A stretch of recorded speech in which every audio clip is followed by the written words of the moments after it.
This pistol will cost you about $550. This one will cost you about $350.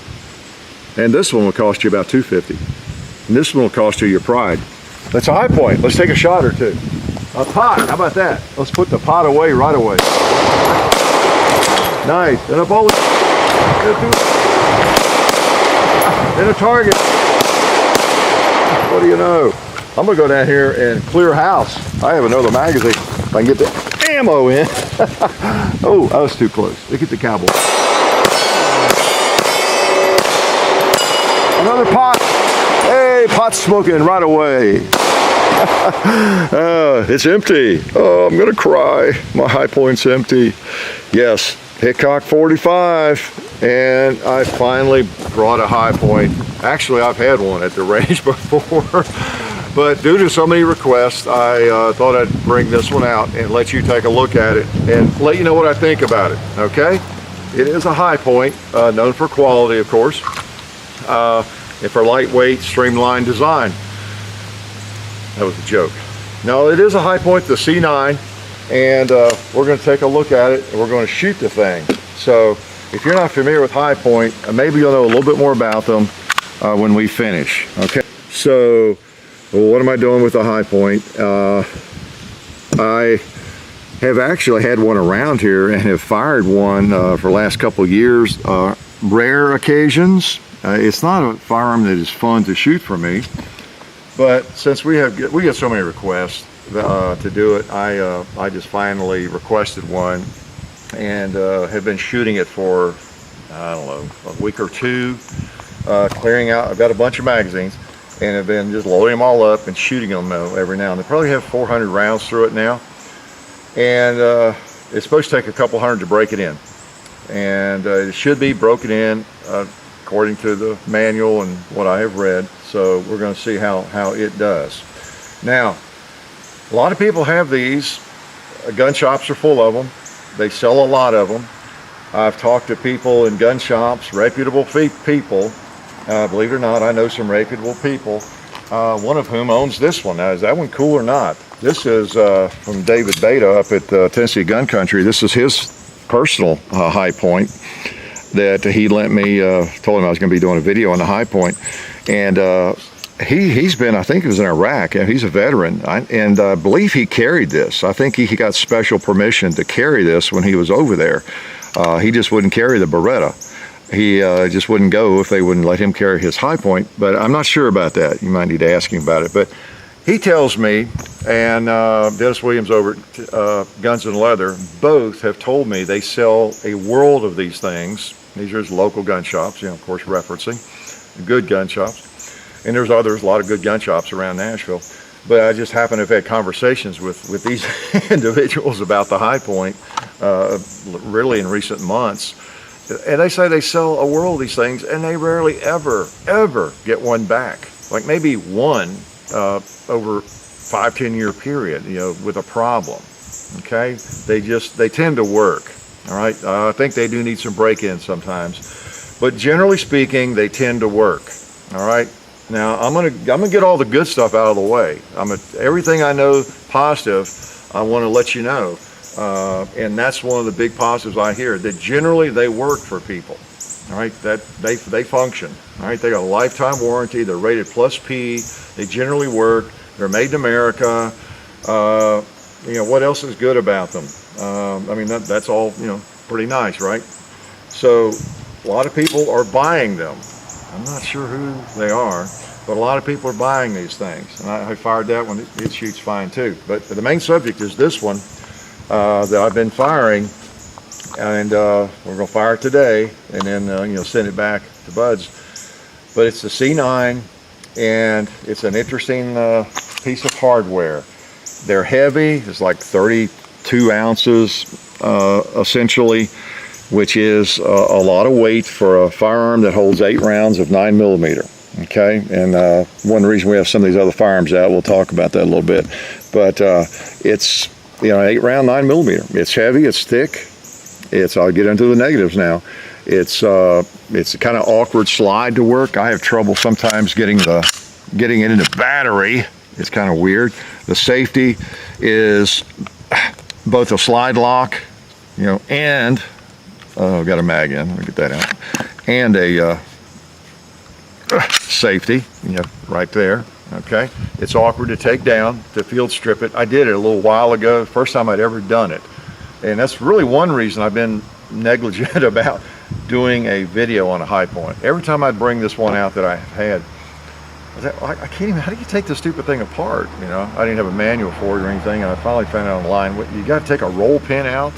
I hate roll pins, to get it apart, and most people don't even do that. They just clean it without taking it apart for the most part. And people were telling me, the owner of this one said I think he said he's never had it apart, and it just shot it several thousand times. But I just wanted to do it, see how hard it was. I did. The little Glock tool works well, or a small punch, but you got to get it back, locked back, all the way back, and there's a little pin right there, if you can see it. It's a roll pin, and it's not too hard to get out, and then you lift up on the back, because it's a blowback design, like a PPK, you know, or a Makarov. And so you get that roll pin out, and you just forward, and you back a little bit, and you pull it up, and it comes off, and, you know, the barrel stays there. So it's like that, a PPK or something. But getting it back together was kind of awkward, because the pin, the slide's sort of in the way, you know, and so you got to hold that back, you know, like that to get it in there, and it's a roll pin, and start hammering. But it was tricky, but it's doable. It's not impossible. Okay, so it's thick and heavy. Other than that, it's a great gun. Okay, let's take a couple more shots. Now, again, I'm going to mix the positive with the negative. It does shoot. We have a magazine there. Okay, it does fire. I didn't just cover myself, did I? Or with that muzzle, I try never to do that. But I didn't do that in my glee here, because I have a high point in my hand. All right, the trigger is nothing to write home about either. Let's try a 2 liter there.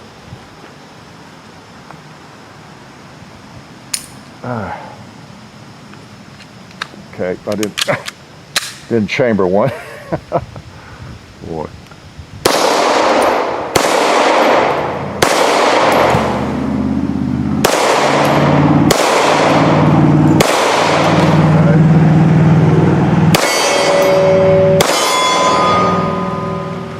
I have learned that it's really easy to pull this thing to the left.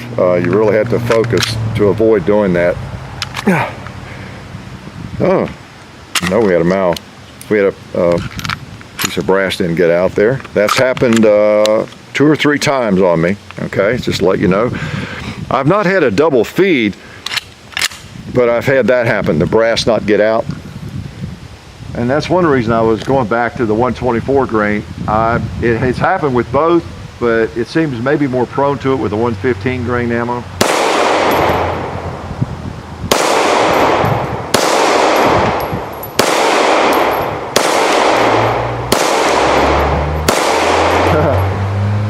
Believe it or not, I've been hitting the red plate with it. Let's try the gong. Okay, got the gong. Got another magazine there. Put that in, and the slide locks back when it's empty, but it's not because the slide lock flies up and does it. You gotta pull it back, and it's hard to pull back. Let's try the gong again.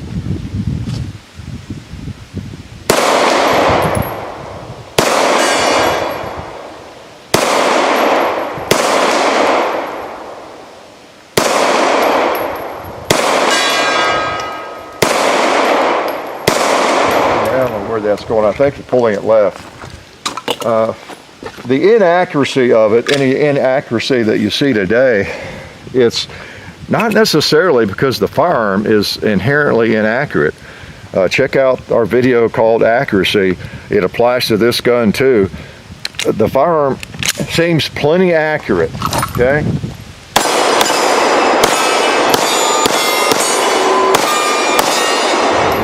For combat accuracy especially, not a problem. But it will also reach out there, because I went through a string on that red plate and hit it several times in a row.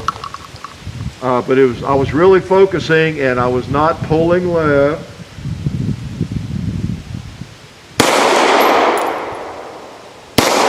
There we go. It will do it. So the gun will do it. It's just the ergonomics of it make it difficult.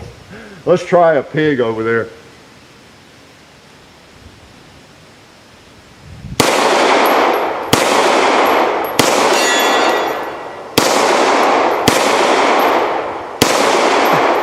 Went above it. I mean, it shoots. Now these are for the carbine, and I read that they're not really, at least on the older models, they might not work so well or reliably in the pistols, but by and large, they've worked about as well. There we go, as the others. Let's try that turkey up there. There we go. Try the gong again. I don't know what was wrong with me on the gong.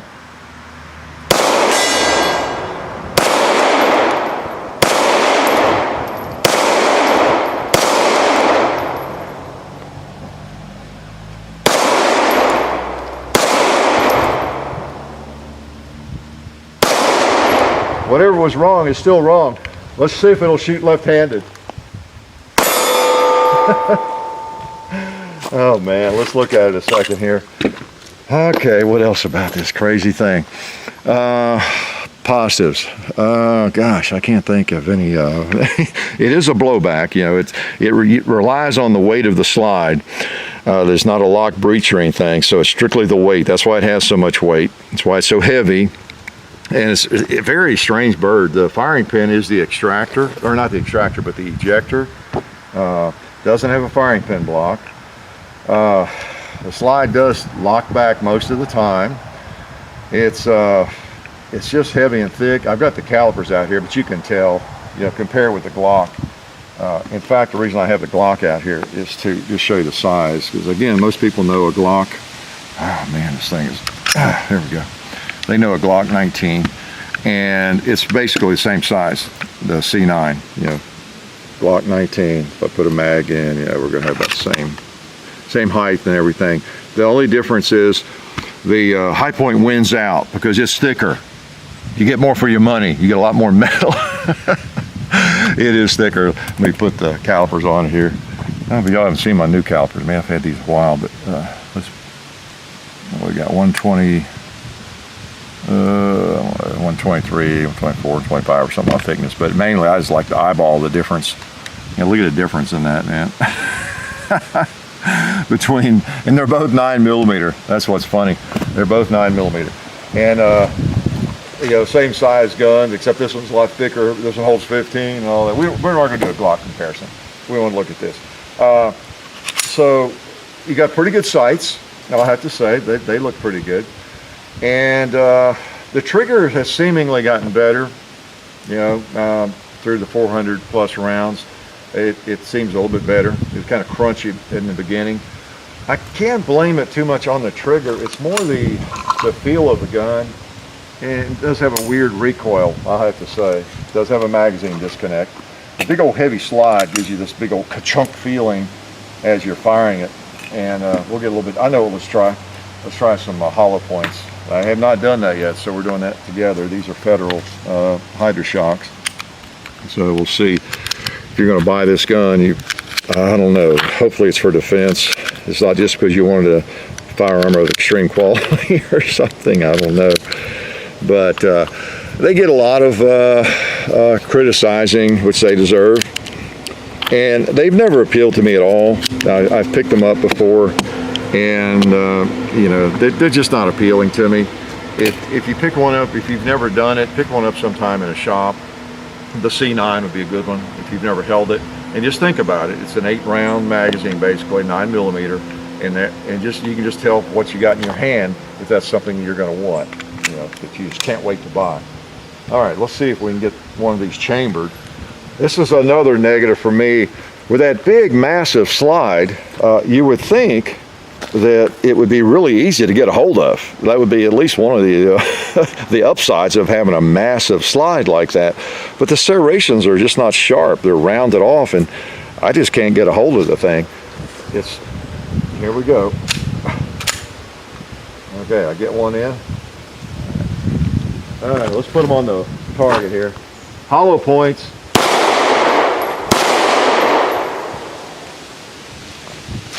Okay. Now hung up on the ramp. There we go. I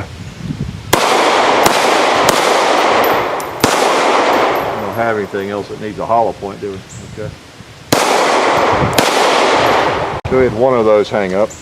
All right. I think that's of malfunctions I've had shooting it over the 400 rounds. That's the first time we've had a ramp hang up. Okay. The malfunctions that I've had have been failure for the brass to eject. Okay, so it stays in there, gets in the way, and you end up with I thought I had a double feed a couple of times, and it's not been all that common. Out of those 400 rounds, that's happened maybe 3 times, something like that, 4. And I look, oh, double feed. No, it's not. It's the empty brass didn't get out in there. So that's what's been going on. Let's shoot a couple more of those, because I know many of you will be buying this for your concealed carry permit. You probably even take it to take the course, right? So again, I'm trying to think anything I've not lied about on it. You've got the safety and the slide lock, the same device there, and it's a very inexpensive firearm. You can get one of these for, I don't know, I think around 100, between 100 and say 55 to 175, I think would be the going price on this firearm. And that's the appeal for a lot of people. Right, Mr. Cowboy?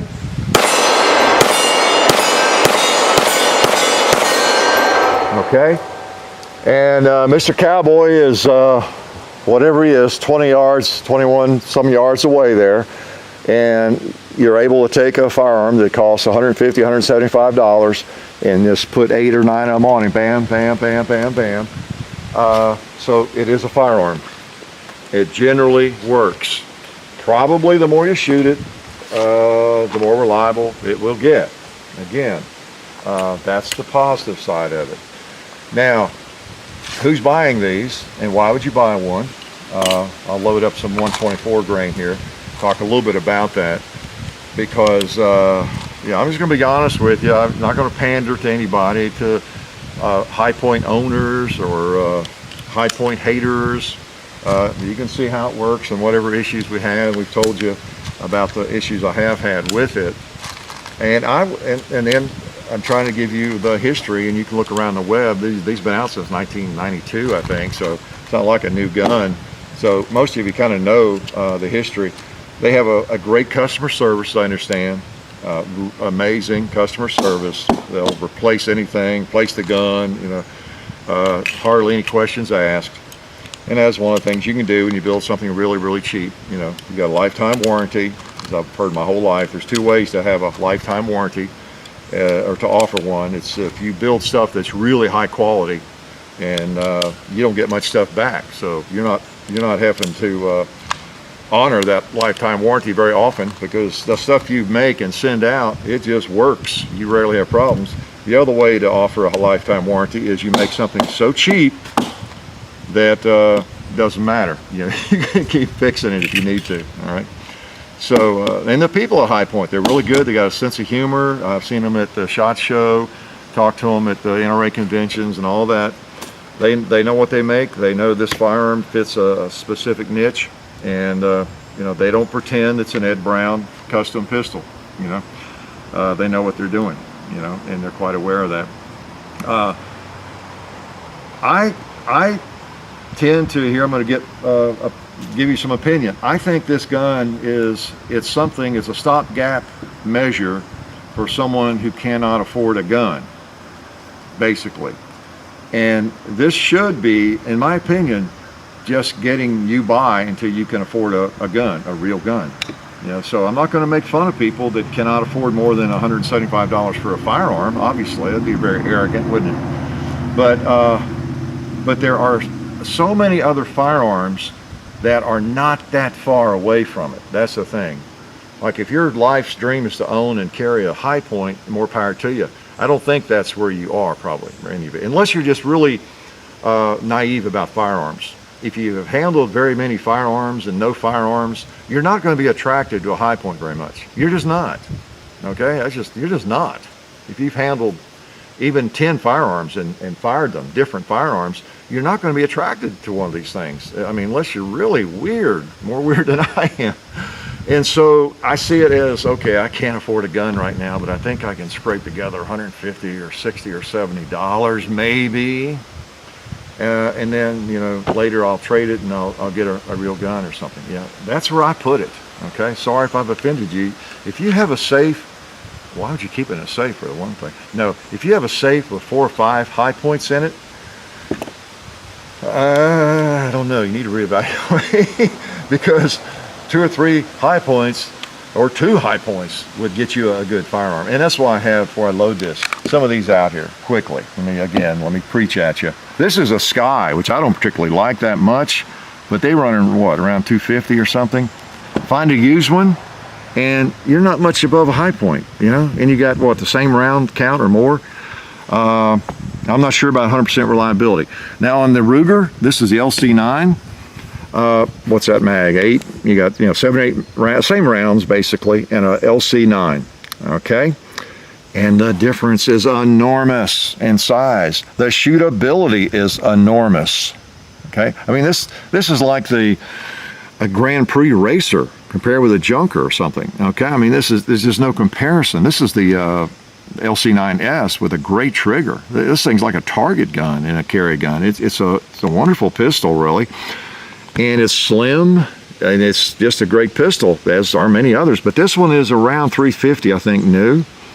Well, this one is used, for example. If I were going to sell this, I would probably ask. I don't really want to sell it, but I would probably ask, like, yeah, kind of same old deal. We all want to get more money than they're worth. I'd probably try to get 3 or something, but I'd take 275, maybe 250, maybe $100 less than the retail on that firearm or something. If I was anxious for the money and was going to, so the point is, you would find one maybe for 250 from somebody, you know, that was looking to trade to a different gun, or you know, we get the hots for another gun, so we want to sell something we have. Sometimes if we're tired of it or doesn't fit. So you could possibly find a used LC9, LC9S, whatever. I don't know, maybe 250, maybe 275. And it's light years beyond a high point is my point, okay? So my advice has been for years, look at the used market. The reason I got this out, police trade-in, you know, the old Buds police trade-in we got, the M&P 40, you know, same thing. That thing, I think you can get those for not much over $300, you know, and that's an M&P, you know, my gosh, you know, quality gun, you know. So anyway, just something to think about, okay, just something to think about. Cut the beer budget, you know, and you might find that you can actually get a better gun. All right, so here I am kind of explaining this gun to you and bad mouthing it at the same time. But it really is a stopgap measure, is the way I look at it. And nothing wrong with that. But it is big, it's blocky. Maybe it's a truck gun. Maybe it's a house gun. It's definitely the most awkward carry gun anybody can really imagine. Okay, so I know some of you are probably tired of people bashing the high point, bashing your firearm. But, you know, it's just undeniable. If you know firearms and you fired very many of them, there are so many that feel better than that gun, as in every other gun on the planet, that actually feel better and are more ergonomic. They're lighter, you know, the whole 9 yards. So as a stopgap though, or maybe as a like I say, a truck gun, you know, or something, if it's reliable and it feeds the ammo that you're shooting in it, you know, so be it. They do work. And I've not fired a 45 or a 40 in it. With a 45, maybe, you know, with that big old heavy slide and everything, it makes a little bit better sense, because it definitely is just a range gun. As I've said many times, with a carry gun or a compact gun, a smaller firearm, you know, the weight of it, the size of it, and everything is so much more important. You know, it ups the ante. You know, so probably wouldn't be quite as harsh on the bigger models, because even whether it's an M&P or a Glock, a big old Glock 21 or a Glock 20, they're just big old guns. It really doesn't matter. Most people are not looking at those for concealment. Some people do, so it's a little bit different there. But for a compact pistol, 9mm that holds 8 rounds, you've got a massively large and heavy pistol here, and the grips are really awfully smooth. You know, it doesn't. I mean, I felt guns that feel worse than it than this one does. If you could get some, you need some Talon grips or something on that. I don't know if they make them for the High Point or not, but some you know, better rubber grips or something on that would feel a lot better. And what else did I not tell you about it while I've got it in my hand here? It's just a little blowback design pistol, and not meant to be smooth necessarily or thin. A firearm that you can't wait to get out and admire and fondle. Let's try it some more. You know, I'm not sure what was going on with that gong. I'm a little disturbed. I've been testing over the, like I say, the 400 rounds, the red plate, the accuracy of it. I wanted to see how well I could shoot it and how well it is capable of shooting when I'm, you know, on a good run or I'm particularly steady or something. And I've had several runs on that red plate over there, which is one of the most difficult targets over there, other than that chicken or something. And so I haven't even been shooting at the gong. And I don't know what another 10 yards, why that makes such a big difference, but I'm going to try a couple more at the gong. Kind of bothers me that it's so elusive. Maybe it just does not want to get hit with a High Point. I don't know. Okay.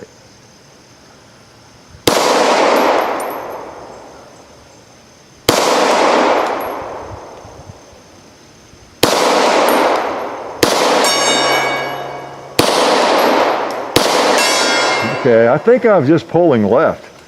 That's a lot of it. Let's move back here. Okay, combat.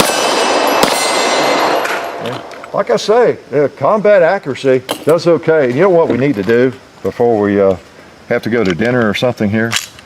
We'll shoot Tennessee Gun Country one here too. And I mean, how many times I'm gonna have to take these guns are gonna be gone. Safety. Let's go ahead and make this one hot. Yeah, safety, safety on.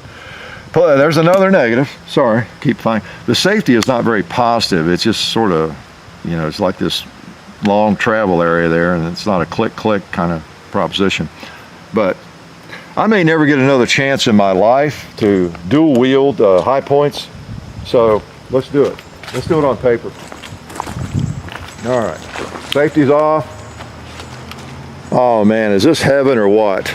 I mean, it's just a little piece of heaven to have one High Point, but to have two of them at once. All right, here we go.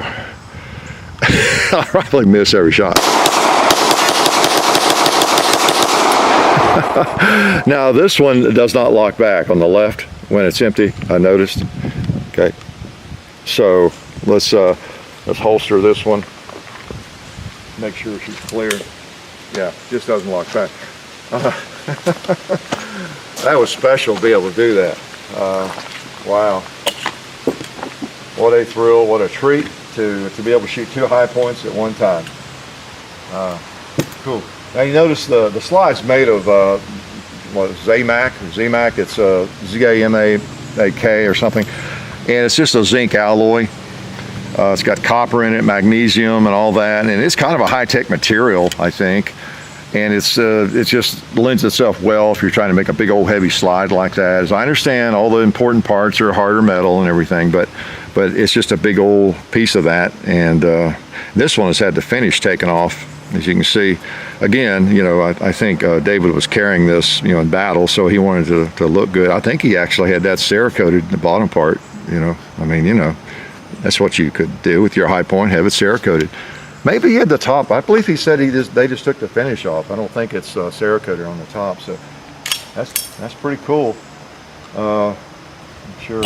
I mean, he was probably talk of the town over in the Mideast. That's neat. All right, we got a couple more mags loaded. So let's go ahead and try it again. You notice one thing I'm having some difficulty with is, again, getting it into battery. There we go. it finally gets in. Put the safety on, get my ears up here. And I've got a couple loaded mags here, so let's just put it in a holster. It does fit in my do-all holster, okay? I'll have to say. So, if this were my carry gun, would I survive? Pull it out, safety off.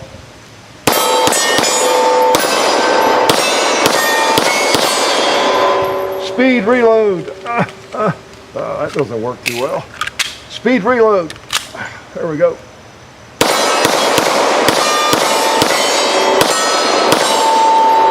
Speed reload one more time.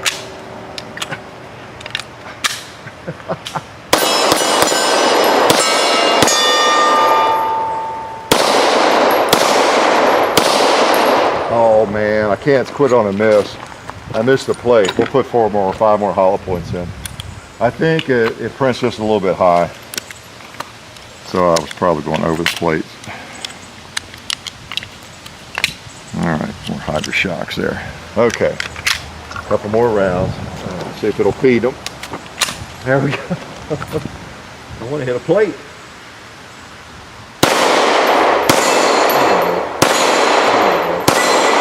That's better. That's better. Probably one more round. Let's hit the propane tank. We got I'll get those magazines.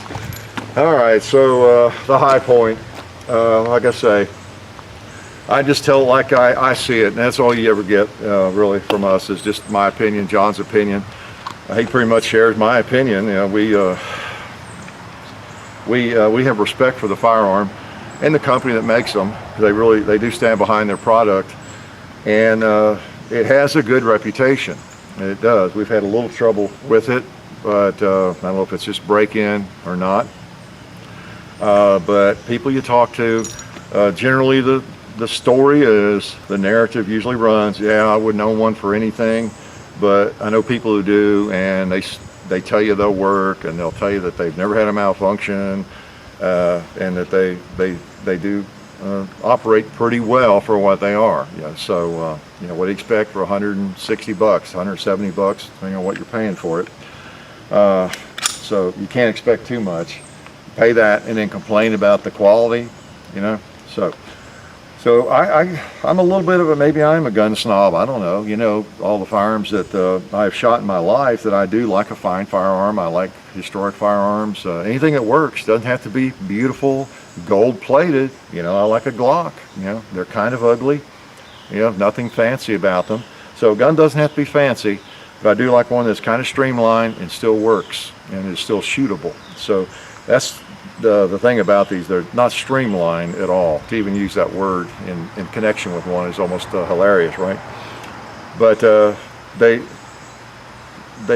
they work really well as a boat anchor, but they also shoot, you know, most of the time, and function pretty well. Most people will tell you.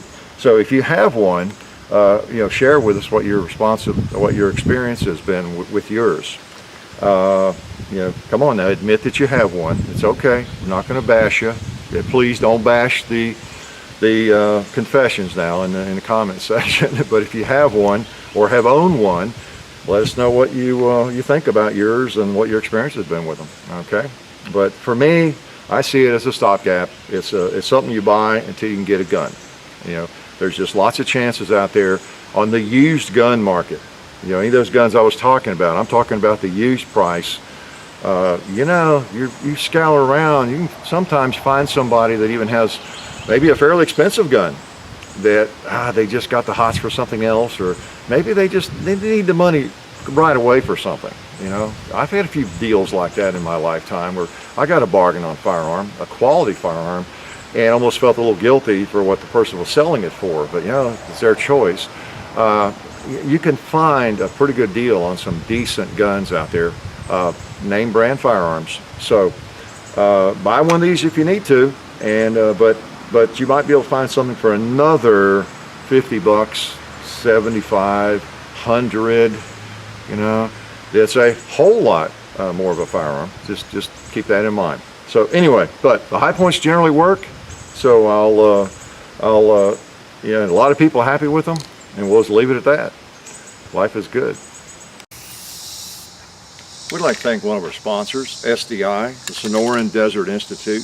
SDI has fully accredited distance learning programs where you can get certified in gunsmithing or even an associate's degree in firearms technology. Of course, the study includes hands-on experience, which is important, of course. So check it out. Go to sdi.edu or just click on the link in the description. Okay?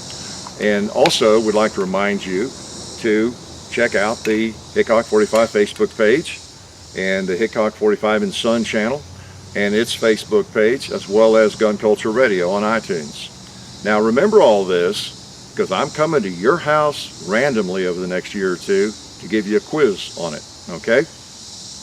Thank you.